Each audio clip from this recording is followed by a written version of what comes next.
Hello and welcome. I'm Kathy Gallery, president of the Tufts Senior Connection. We are a shared interest group of the Tufts University Alumni Council, founded in 2008 to inform and entertain alumni of a certain age, as well as to strengthen their ties to Tufts. We develop programs that take advantage of the varied resources of the university and the rich historic and cultural opportunities around us. 8 months ago, we began planning a program about the 2020 election. Then COVID happened. Happily, thanks to modern technology, which Tufts University has fully embraced, we are delivering this program on schedule, even if slightly different in format. And it is truly a collaborative program. Our thanks to Amy McDonald, Karen McCauley, and Amanda Tremont of the Office of Alumni Relations, Jessica Burns of Tisch College, and Sam Ruth of Osher for making this program a reality. We chose one major topic to present today, which directly concerns you, our constituents, the impact of seniors on the 2020 election, including the role of mail-in voting. Analyzing the senior vote and leading off will be Dr. Eitan Hersh, Associate Professor of Political Science who studies civic engagement, voting rights, and the relationship between election rules, strategies, and the behavior of voters. We'll tackle the subject of mail-in voting. Next, Dr. Brian Schaffner, Newhouse Professor of Civic Studies in the Department of Political Science, will discuss his research, which focuses broadly on the political landscape, public opinion, campaigns and elections, and political parties. We have a lot to talk about, and we will leave time for discussion. So let's begin with Professor Hersh. Hi, everybody. It is so good to be here with you today. I should say not only am I on the faculty at Tufts, I've been on the faculty for 3 years, but I'm also a Tufts alumni, graduated in 2005, met my wife freshman year, and I'm very, very excited to be back teaching, of course, now, this semester. I'm in my office right now in Packard Hall. I'm teaching courses this year on US elections and on information technology and politics. So I'll spend some time now talking about two areas of my research, one about voting rights and one about civic engagement, both as they relate to seniors, and then we can also ask questions about these things. So a big part of what I research about and teach about is voting rights issues, the process of the mechanics of voting and how we can make voting easier or harder, whether something like a voter identification law makes it harder to vote, who is burdened by that. Another example is I testified last year in Kansas about how many non-citizens are voting. There was this claim that a lot of non-citizens were voting in our elections. So I did an analysis to figure out, well, how many non-citizens are possibly registered to vote and how many are voting? The answer, by the way, is like almost none, and basically no one on purpose. And now I'm doing a lot of work, of course, on mail-in balloting. We have a vastly changing landscape on mail-in balloting. There's a lot of court cases going on right now. States are changing their policies very, very quickly. In the past, what we know about mail balloting is that it's, for one thing, it's very popular. People like voting by mail, and seniors particularly take advantage of mail-in balloting. And not only do seniors particularly take advantage of mail-in balloting, but if you look at a whole window of time at which you could vote by mail, seniors tend to vote earlier in that process than non-seniors. In fact, the younger that you are, even if you're voting by mail, the more last minute you tend to submit your ballot. So a lot of people have the experience, they're asked if they would like a mail ballot, or in some states they're just given a mail ballot, and some folks fill that out right away. It's the same kind of a similar behavioral pattern that some people, when they're asked to if they'd like to go to a party, well, they RSVP. Some RSVP right away, and some basically never RSVP, or they wait to the last possible minute, and that tends to be correlated with age. The reason this is important is because with some evidence already that the post office is getting delays, they're delaying how mail is going, and also states are dealing with this really phenomenally tricky problem of many states have almost no experience with mail balloting. All of a sudden the majority of the state is voting by mail. You have places like Florida, 60% or more of people are voting by mail. Here in Massachusetts, we just had a primary election, and all voters were given an application if they would like to vote by mail. And the overwhelming majority of all voters in the state primary decided to vote by mail. We have is also different states making rules about how far in advance the mail ballots have to be returned. Like, is it okay if they're postmarked by election day, or do they need to be really returned to the election office by election day? And so there's a lot of problems and litigation about this, particularly when you have situations where you have a lot of voters who are submitting their ballots last minute. In some states, the ballots have to be received by election day, and you have delays happening. And so there's a lot to be concerned about, making sure everyone's ballots being counted, and that's sort of a part of what I do in my research. The other thing I wanted to talk to you about today is about civic engagement and how folks of different ages are involved in politics. I wrote a book that came out in January called Politics is for Power. And the book is about civic engagement. And it's particularly about this problem I identify called political hobbyism, which is a slightly demeaning term. So let me tell you what it means. It means that a lot of people, actually most people who care about politics, who think about politics, who worry about politics, most of those people, including those who spend about 2 hours a day on politics, end up doing zero volunteer work. They're not doing politics. So if you think about how we might do politics, political participation, as we might talk about in a class, is about working with others with some goals and strategies to influence the government. You might influence the government by trying to get different people elected. So you might try to get other people to vote the way you want them to vote. Or you might influence the government by talking to politicians at the local or state or federal level. That's politics. But if you look at how most Americans are spending time on politics, in news consumption, in partisan cheerleading, in some kind of token actions online, like signing an online petition, it doesn't quite feel it like politics. It feels something more like a hobby, more the way like sports fans follow sports, or maybe like foodies. My family were kind of at-home foodies. Like, we watch the Food Network and we, that kind of thing. Politics for a lot of people is more in that bucket of life than it is about seeking power for the values that you have. And if you look at American politics, particularly since the Trump era, what you see is more people than ever taking an interest in politics. In American politics, we ask over time, since the 1940s really, how interested you are in the election. 2016, more people than ever said they were very, very interested in the election. But actually, the number of people volunteering for a political party or a campaign was below historical averages. Most people who are daily news consumers today belong to zero organizations in the last year, have attended zero meetings, have worked zero times with others in the last year, solving some community problem. And so we have this weird dynamic where a lot of people are attentive to politics, they're emotionally engaged and intellectually engaged, but they're not always actually, I think their actions don't necessarily match with the values and the care that they bring to the political table. The demographics of this are fascinating. So the people who spend the most time on politics are the people who have the most time. It tends to be younger people like college students and seniors.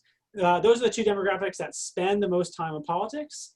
If you look at the people who are spending the most time in news consumption, it tends to be college-educated people, white people, and men. So college-educated white men spend more time in news consumption, and they can answer like more factual questions, right? Like if you surveyed people with 20 questions, like, which party is in control of the House of Representatives? This kind of question.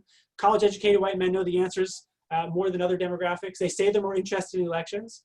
But if you look at actually real political organizing, political volunteering, the demographics are completely different, particularly since the 2016 election. Women outnumber men almost 3 to 1, 2 to 3 to 1 in political organizing. Women vote at much higher rates than men. African Americans and Latinos, but especially African Americans, volunteer at much higher rates than white voters. And so we have this dynamic. It's not just that people who are active are like from the subset of people who care about politics. We have a really different kind of demographic that is very organizationally engaged and people who are cognitively engaged in news consumption. And with that, I wrote this book, and it was a bit of a bummer, honestly, because a lot of the evidence is about, well, here's kind of this unfortunately powerless way most of us are engaging in politics. And so in writing this book, I want to tell stories of people who are doing politics right. And I tell the stories of 7 organizers who are doing politics right. And I want to tell you, just in the last few minutes I have, about the oldest organizer who, when I was speaking with him and got to know him, he was 98 years old. This man is named Nach Vysoky. He was called the Ukrainian boss. He was said to control about 1,000 votes in Brighton, Massachusetts, in an old age home, a retirement home for mostly for Russian immigrants to the United States. And what I love about Nach's story is he was not involved in politics at all until his 70s. And then in retirement, he was mostly a guy who just did favors for other people in his community, driving people to the doctor's office, or planning social events. And in the 1990s, he got motivated in politics because there was an anti-immigration bill that he thought really harmed his community. Nach went on to help 300 people in his building pass a citizenship test. And following that, he and his friends, he called them lieutenants for the purposes of political organizing, he got people mobilized to vote. In local elections and state elections and federal elections, he and his friends had a sample ballot they filled out saying, here's who our community should support. They passed out that sample ballot. They made sure people voted. They stood at the bottom of at the foyer of the retirement community on Wallingford Road in Brighton and made sure people voted. And within an election or two, the precinct here in Brighton, Massachusetts had 2 or 3 times the voting turnout rate of any precinct around it. And basically everyone voted the same way. This gave Nach a huge amount of power. All of a sudden, politicians were calling him, wishing him a happy birthday. State legislators were shoveling his lawn. Were shoveling his walk, the walk to this building. They were driving him to the grocery store. And they were doing this because this person really helped organize his neighbors. They called him the Ukrainian boss. It sounds like scary or sketchy. Like, what does it mean to be a boss? What does it mean to be controlling 1,000 votes? Well, what it meant in the case of Nach is that he did a lot of favors for people, and people built respect for his neighbors. And over time, he generated this amazing community. Nach was completely unknown outside this community, but in this community, he was a hero, and he got people resources that they need. He got to advocate for the issues he cared about. And I have to say, I wrote this book, and I was so excited to hand Nach a copy of the book. Right when I got a copy of my book in my hand, I was going to deliver it to Nach, I learned that he died just 3 days shy of his 99th birthday. And I went to his funeral in Brookline, right where I live. When people who are 99 years old die, they don't necessarily have a huge community of people who are there with them. And he had about 40 people from the Russian community in Brighton at his funeral. But I noticed sitting in the front row of the funeral home were the governor of Massachusetts, the mayor of the city of Boston, state legislators, city councilors. None of them were there to get votes or to take selfies, but to pay respect to someone who really, I think, shows us all what real politics is like. It's not news consumption. It's not worrying. It's working with others and building support for the things you care about. And the fact that Nach didn't even start that till his mid-70s I find just totally inspiring. And so we could talk more about that. We could talk more about voting rights. But for now, I'll stop talking and pass things over to my colleague, friend, and mentor, Brian Schaffner. Thanks, Eitan. So I guess Eitan and I usually joke that on Twitter, Eitan is the one telling us all how to be sort of better about how we engage in politics. And I'm basically the one who just creates, consumable goods for political hobbyists, more or less. And I guess that'll be my role here, is to sort of talk a little bit about sort of more of the election aspect of the horse race, sort of how seniors are voting, how they engage in politics. And I do that from a place of basically my research largely uses and is built around basically producing surveys and polls on elections. So I direct, along with a colleague at Harvard, what's called the Cooperative Congressional Elections Study, which is basically the biggest academic elections survey that's done in the United States. And so each election year, we interview 60,000 or more Americans and ask them basically how they're voting. We link their data to voter files to see who actually did vote and in the election. And basically, because we have such a large sample, we can say a lot about different subgroups. And so, we can talk about all sorts of different things. But one of the things I've noticed in recent election cycles is just how big a divide age is basically in how people vote in recent American elections, and it's just become this huge, this enormous gulf in terms of the voting behavior between say those sort of 55 and older, or especially 65 and older, and those more in the sort of 18 to 39 age group. And so I figure I'll talk a little bit about that to give you a sense of sort of how that matters and what we might expect in this election cycle. Before I do that, I just want to talk a little bit about, how important seniors are in these elections. And just to give you a sense of the trend here, in 2008, 65 and older were about 20% of those who voted in that election in 2008. It was up to 23% in 2012 and 25% in 2016. And because of demographic trends, the increase in the and just because senior citizens are just more likely to vote anyway, it's such a big voting block. It's such an important voting block. During that, as they've grown as a bigger share of the electorate, they've actually been pretty consistent in their voting behaviors. So the survey I run shows, for example, that in 2008, seniors 65 and older voted for McCain over Obama by 14 percentage points. In 2012, it was 12 percentage points. And in 2016, it was 12 percentage points. So very if you think about like across those three very different election cycles, it's sort of in some ways really remarkable how consistent seniors were in terms of their support for the Republican candidate over the Democrat. And even in 2018, the midterm elections, again, 65 and older voted for Republicans over Democrats by a margin of about 11 points. And in fact, they were the only age group that voted Republican over Democrats. And just as a point of comparison, 18 to 44-year-olds in 2018 voted for Democrats by 2-to-1 margins. So it's just this huge divide in American politics. It's becoming increasingly big. I think there's a lot of things to think about when you think about sort of what, how seniors matter in campaigns typically, and maybe how things might be different this year. So one thing that we often think about seniors in terms of campaigns is that they actually tend to be a group where you wouldn't actually expect a lot of swing voters. By the time you've lived for this long, your ties to your party have become pretty well set in, and so it's actually pretty rare for people once they get above the age of 50, 55 to sort of change parties or change which side they're supporting. So it's you don't tend to find a lot of swing voters, whereas in the 18 to 40 age group, often people are still sort of sorting out their politics and figuring out sort of which party fits them best. And you see swing voters are a lot more common among that group.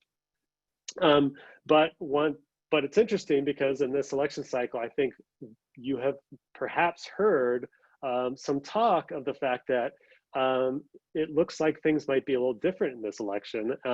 There's basically a lot of general talk about the fact that Biden appears to be doing better than previous Democratic nominees among those in the 65 and over age group. And just looking at some data that I myself have run or have access to, it looks like, it's anywhere between basically 50-50 among the Trump and Biden among that group, or even maybe slightly advantaged towards Trump, but nothing like the 10 or more percentage point advantage that Republicans have had in previous election cycles. So, so there's this interesting shift that seems to be happening where actually seniors are more, seem to be more Democratic in terms of their leanings in this election cycle than they've been in previous election cycles. And so, you know, the obvious thing that people go to when they sort of hear this news is, oh, well, it must obviously be about COVID, that, you know, that senior citizens are reacting to sort of the danger that COVID especially presents for them, and are particularly unhappy with the way that, that Trump has handled the issue. And I think there's maybe some truth and maybe some exaggeration when we think of that as an explanation. And one important thing to note is that, you know, even if you go back and look at the polling before COVID really hits, you already saw that Biden was already doing a bit better than previous candidates had been doing among the 65 and over age group. So, you know, looking at, you know, some of the polls I've looked at from before COVID are basically showing, you know, Biden maybe losing among seniors by about 5 points, which would be, you know, half as much as, you know, what Clinton lost by, which is definitely an improvement. But there, I think there's also some truth to the fact that COVID has actually even helped to push Biden's support among the 65 and older age group even higher. And so, you know, I talked about one survey I run. Another one I've been doing this year is actually specifically in response to the COVID crisis, has been doing basically weekly tracking polls of basically people's experiences with COVID and sort of how that's affecting their support for various proposals for how to address the crisis.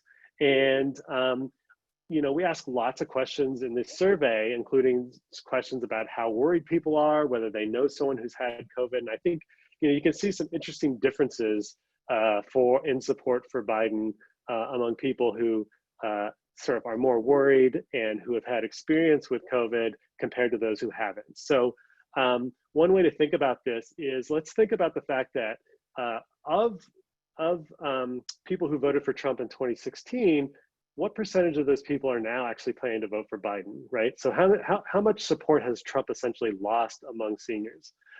So we actually asked people, how'd you vote in 2016? How are you going to vote this year? And amongst seniors in our surveys who say that they're very worried about COVID, 12% of those who voted for Trump in 2016 are now planning to vote for Biden. Okay, so when people say they're very worried about COVID, they're you know, over 1 in 10 of the seniors who say they're very worried are actually planning to vote for Biden now, compared to just a 5% defection rate among those who aren't worried about COVID. If among seniors who know someone who's had COVID, a friend or a family member who's had COVID, 10% who voted for Trump in 2016 now plan to vote for Biden. Okay, so that's some suggestion that, you know, some people are actually being affected by this.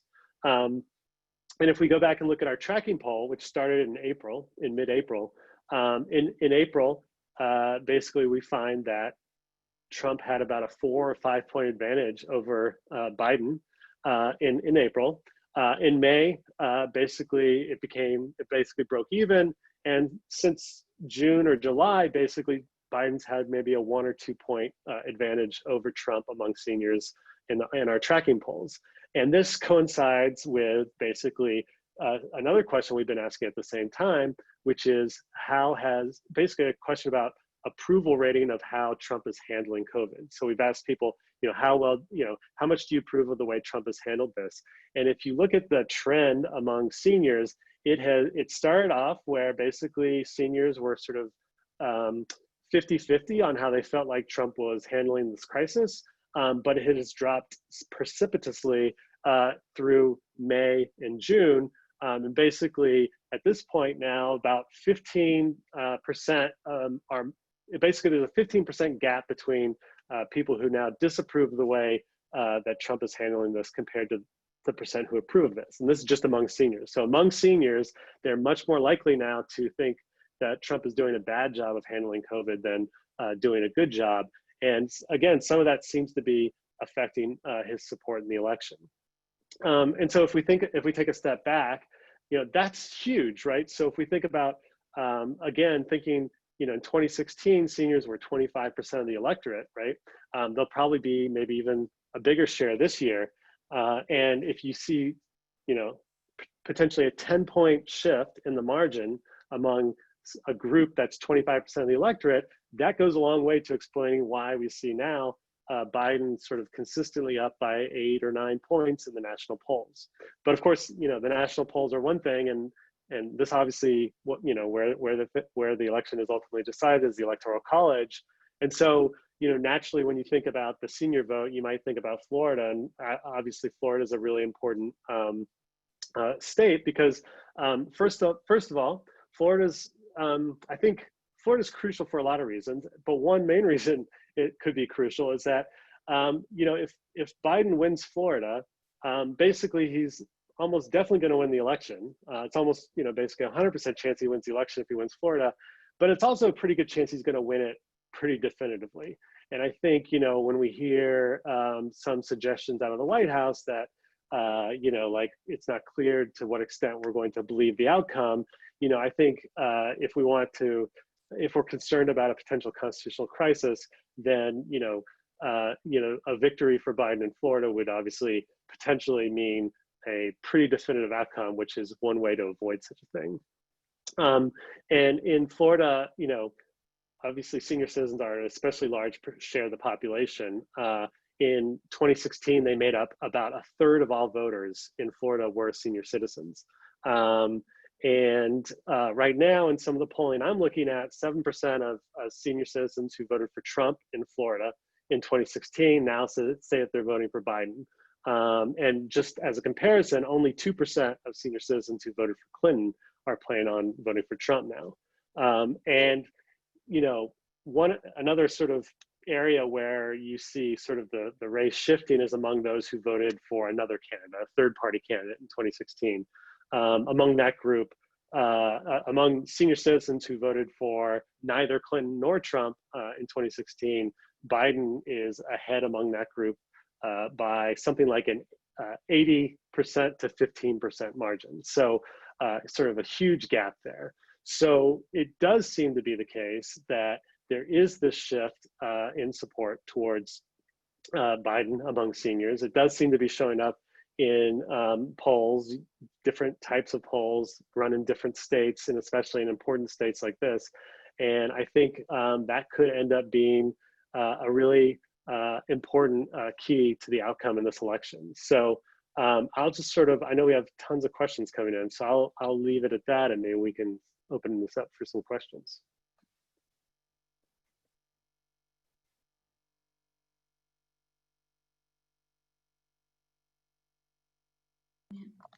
Hi, everyone. My name is Amanda, and I work in the Alumni Relations Office. Thanks so much for joining us. So we have a ton of questions coming in. I'm going to be filtering them and feeding them to Brian and Eitan. So we're going to jump right into things and get to as many as we can. So here we go. Okay. 1 second. All right, so the first question is, for folks over the age of 65, is age the most important factor in determining voting behavior, or is some other factors such as gender or economic status more important? You want me to take that one? Okay. That's a great question, actually. So I assume the question is basically about how, sort of which side, or basically who seniors are voting for and what predicts the way they vote. So, one thing that I did see or have seen over the years is that actually the gender gap is larger among seniors than it is among younger age groups. So, so basically that means that women in the 65 and older age group are actually more likely to vote Democratic than men in the 65 and over age group. Now that's true across all age groups, but the difference between men and women in the 65 and older age group is actually bigger for seniors than it is in other age groups. So if you sort of go through down the line, that gender gap is actually much smaller, for example, among individuals in the 18 to 39 age group. Race is always a big predictor of voting behavior, regardless of the age group. It doesn't really matter if you're talking about 18 to 39-year-olds or 65 and older. But I think, aside from that, aside from the gender gap, I'm not sure that I've seen anything that's obvious that different about how seniors decide between candidates compared to other age groups. But that's just one area. I'll just add one, which is the religious involvement is very different, and it's increasingly different. So you have Democrats, particularly white Democrats, really moving away from regular religious participation. And you have pretty frequent religious participation in non-COVID times. I don't know about COVID for Republicans, it's much more common. And, there's all sorts of social network reasons why that contributes to both higher voting rates and also more conservative voting patterns. Okay. All right. Next question is, many seniors were college students or 20-somethings in the late 60s or early 70s, a time of great activism. How does that affect the way seniors behave toward voting in 2020?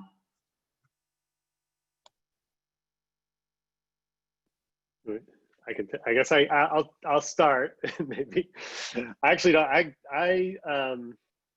so I don't think we know enough probably about this. So there's this difficulty when we think about how people vote and the effect that age has on how people vote versus the effect of like the era in which you grew up in, because it's hard to sort of unpack those things. And the only real way to know that is to sort of track one group of the same people over time. I think, it's hard to say whether, the extent to which, but what I will say is that the political science research does say that like the events that happen to you when you are in your teenage years and your 20s are pretty influential on sort of your attitudes for the rest of your life. So usually what happens is people's partisanship and political attitudes are kind of unstable as they sort of come of age as in 18 years old, but by the time they're 25, 26, they really do stabilize to a great extent. And so I think it's fair to think that like, yes, those events probably did make a difference for how people even vote today. I don't know. Yeah, I would say, I would say the patterns are different among older seniors and younger seniors. Probably most of the folks who are seniors on this call are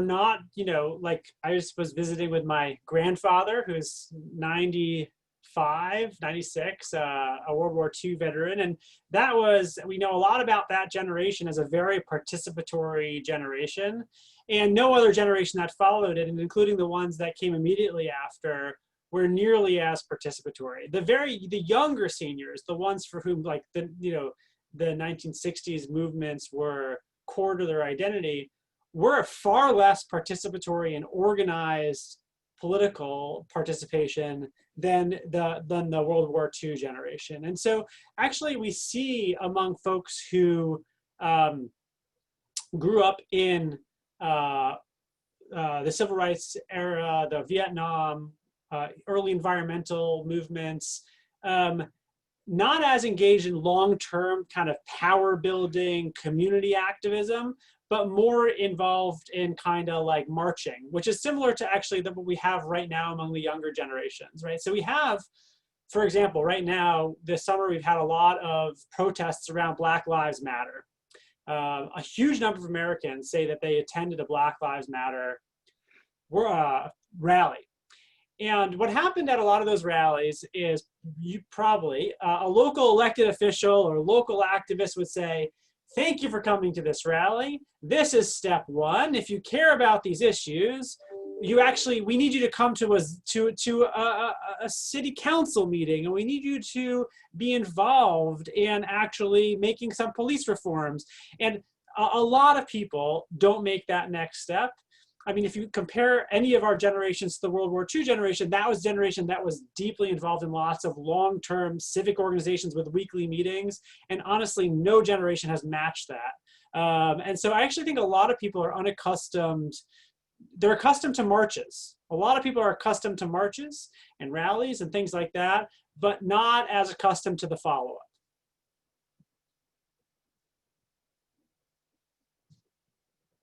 All right, great. Here's another one.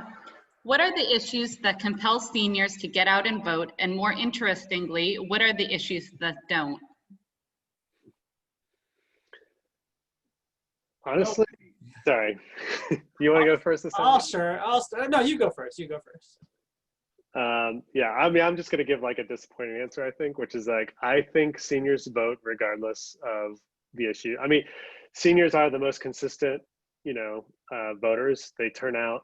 And by the time you are 65 and older, I think your political habits are largely set at that point. And so what's impressive about seniors is that they vote, and they vote in like lots of different elections. They don't just vote in national elections, they vote in local elections. If you look at turnout among, if you look at turnout in local elections, for example, it's often dominated by sort of older citizens in the community. And that also affects the direction of local politics. So I'm not sure that I would even say that that the turnout among seniors fluctuates all that much depending on which issues are being talked about or not. I just think that seniors are just reliable voters because they just have been voters for so long.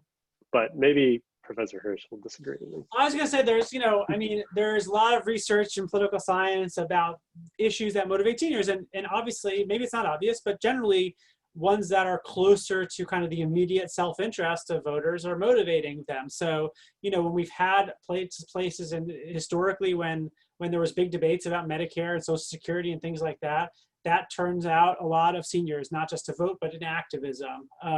When you look at local elections, it's not just that they're eager to vote in local elections more than other folks, but for example, you'll see really huge age divides on issues like local tax overrides, where younger folks who are, maybe have kids in school districts want to increase taxes to pay for new buildings or whatever, and older voters tend to vote against those things. So, things like immediate tax implications, immediate healthcare implications, those tend to be the things that motivate seniors, which is, not particularly surprising. People are generally motivated by self-interest. Yeah, I'll just to add one thing. In 2016, we asked people about a ton of issues and asked them which ones were important to them. For seniors, their top 4 issues were first Social Security, then national security, then corruption, and then healthcare. And for non-seniors, it was healthcare, government corruption, national security, and then jobs. So I mean, the things that differentiate those two groups are basically seniors care about Social Security, non-seniors care less about that, non-seniors care about jobs, and obviously seniors are going to care less about that to some extent.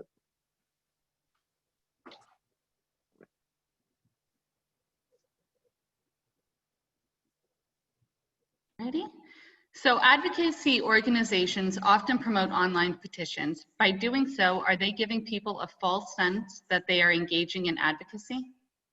Yes, that's an easy one. Yeah, they're building your email list. They're getting you to sign an online petition mostly so they can send you endless solicitations for money.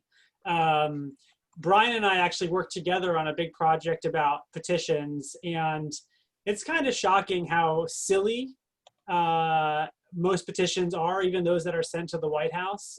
They're on kind of minor issues, like the FDA shouldn't regulate premium cigars. Gets 30,000 signatures in a couple of days, and yeah, the online petitions, basically are not meaningful.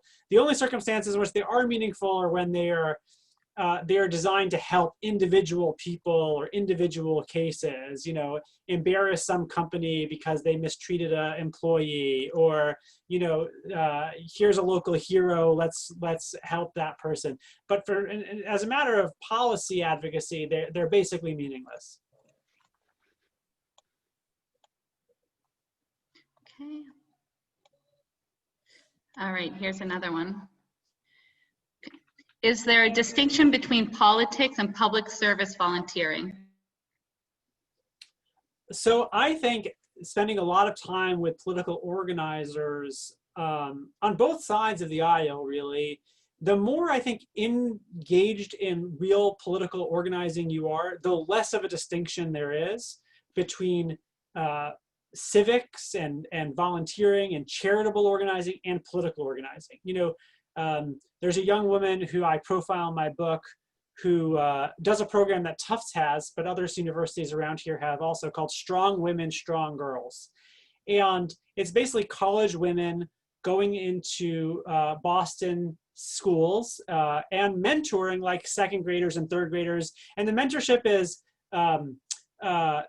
talking about women who did great things, basically, and local people who are now city councilors, local heroes, basically.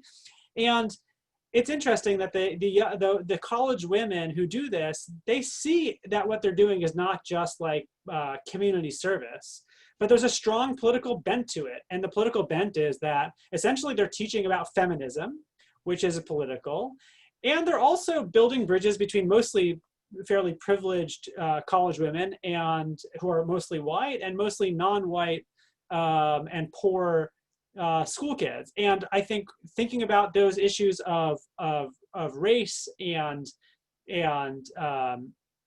socioeconomic privilege, those are all political things too.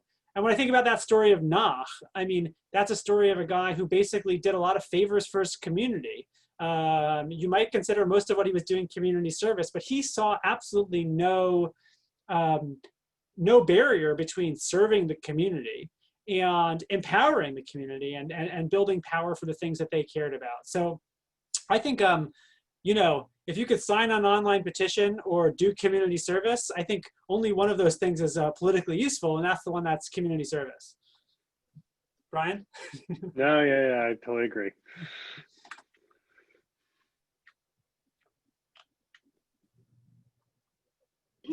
Wonderful.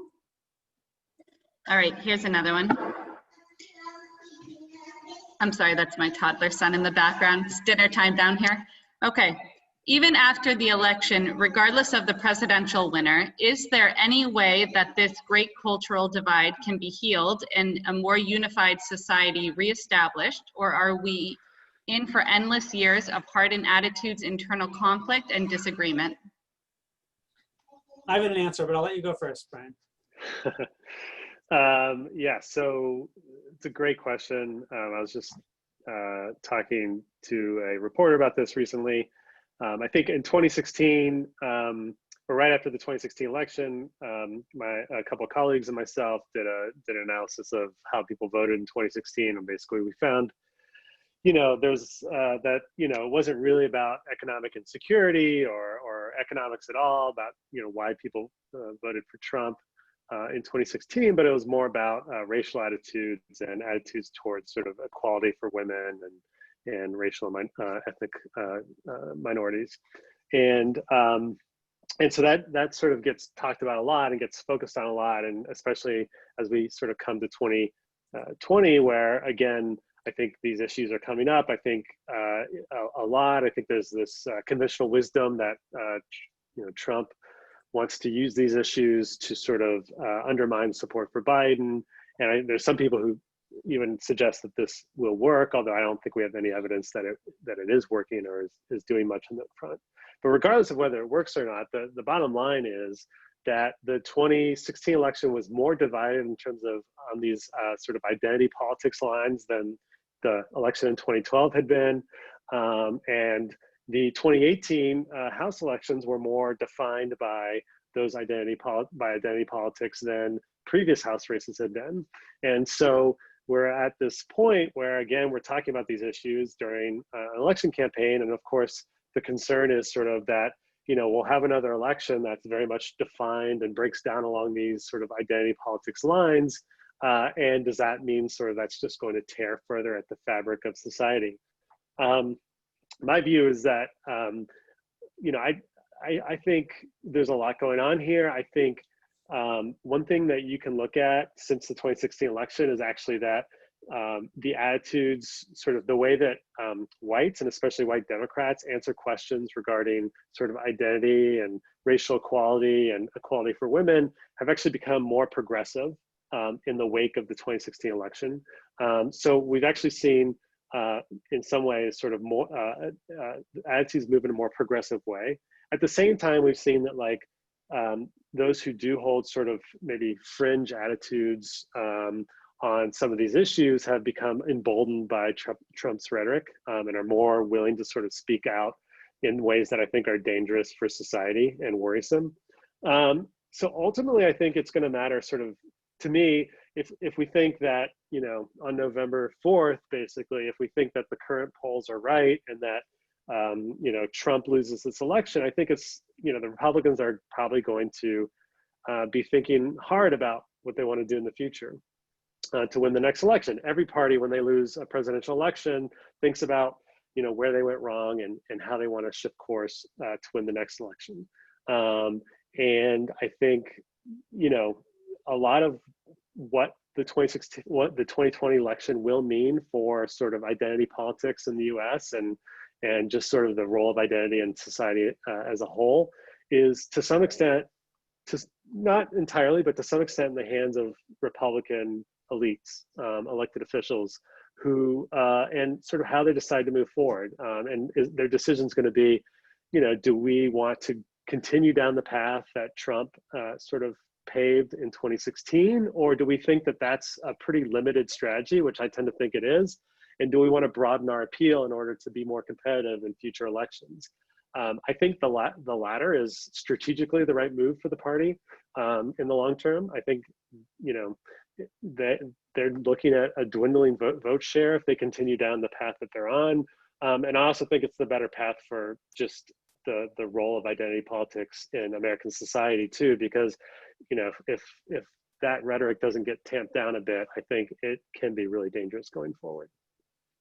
I would just say, I probably have a different take. I think I have a different take on this on Brian. So, you know, I don't think, one of the causes of us feeling like there's so much partisan or ideological animosity right now is that elections and politics are very nationalized. People's attentions are very focused on national, and they focus on basically like a good guy versus bad guy scheme where their side is right and smart and the other side is evil and stupid. And that just doesn't comport with what we see below the national level. I think about here in Massachusetts, some of you probably live in Massachusetts, we just had a big Senate election. And the main issue in the Senate election was the Green New Deal, which Senator Ed Markey co-authored. And a lot of Massachusetts voters on the Democratic side were particularly motivated about the Green New Deal. And if you ask Democrats, you know, aside from COVID, the environment is one of their main issues. But if you look at Massachusetts state politics, we have the most popular governor in America here, Republican Charlie Baker, who ran on a very kind of status quo mission, you know, promising never to raise the gas tax by a penny. And he's very popular, especially with the Democrats of the state. So the Democrats of the state here in Massachusetts who, you know, I think at a national level say they want the Green New Deal, I think show with their local behavior, they're not particularly motivated by paying higher taxes for big environmental policy. And we see that state by state. We saw what happened, you know, what happens if the Democrats win the White House and win the Senate.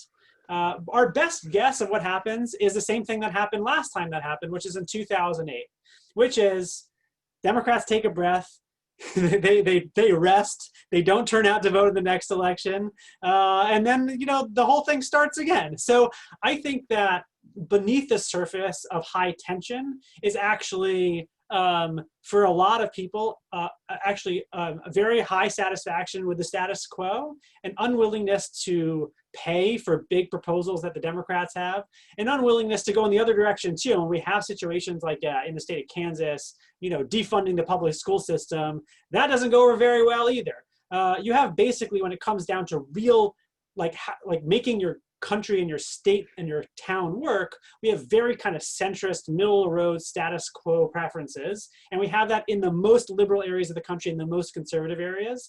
And things often seem at a you know, high temperature because it's sort of like almost like you know, a sport match that we're not really playing.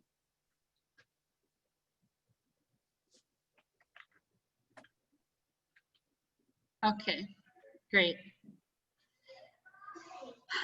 So the upcoming mail-in vote for president is expected to be extremely overwhelming. What is the risk that the deadline date for computing and confirming the winner will not be reached in time to avoid awarding the presidency to the Speaker of the House? I mean, I'll just say that, you know, it has to be the perfect storm. Like Brian said, I mean, you know, there's a good chance the election's not close, or there's a good chance in either direction. You know, I think like the last election, 2016, it was, you know, a clear victory for Hillary Clinton on the popular vote and a very clear victory for Donald Trump on the electoral college vote. And all of the various problems that people brought up about that election, whether it was voter ID laws disenfranchising folks, or Russia involvement, or what were the other things? Cambridge Analytica. None of that stuff amounted to an indecisive election. It was a decisive victory for President Trump. And so the most likely scenario is if we have problems on election day, they're either isolated to a state or the election's not close and it's fine. Yes, there is some chance that the election is very close and there's this perfect storm where it comes down to states. And, you know, the 12th Amendment of the Constitution is almost uncharted territory. The idea that, like, what happens if there's no electoral college victory? We kind of like look under the hood of our Constitution and we see, like, we haven't gone there in a very long time. And it would be a little bit, you know, it would be uncharted territory. It would be the delegations to the United States House of Representatives voting by state delegation.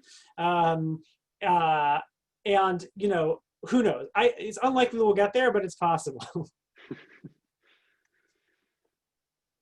Awesome. And then another one is related to social media. Are seniors influenced by social media, or are they more or less influenced by disinformation? Brian? Yeah, so that's a great question. So I actually did a study with some folks early in the year on basically on disinformation and social media stuff. And basically the finding was that, yeah, I think, you know, seniors are more prone to be misled online by misinformation. And but it's also the case that seniors sort of recognize, many seniors also recognize this and sort of list as their main worry about social media, the role of misinformation. So, so if you ask seniors sort of, you know, what are you most worried about when you're on Facebook? Most, you know, a large share of them actually say, like, I'm worried about, like, fake news, basically. So I think it is a problem. I think there is sort of a particular susceptibility, which is natural given that, you know, this age group didn't grow up with that kind of technology. But I also do think there's like a self-awareness that probably helps to mitigate a lot of that problem.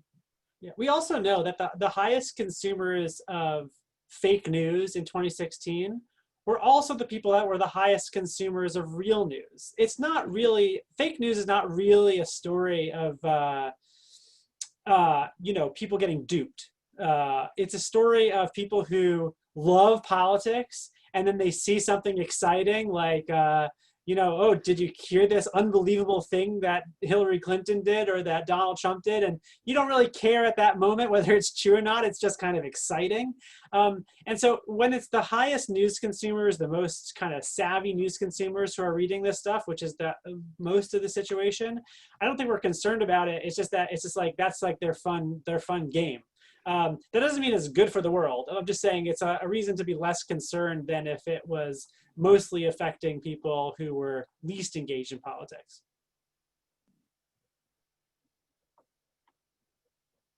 So we have time for a couple more. So Brian, did your study factor in race as a parameter for seniors voting more Republican than Democrat? Yeah, so even controlling for race, seniors still vote more Republican than Democrats do. Yes.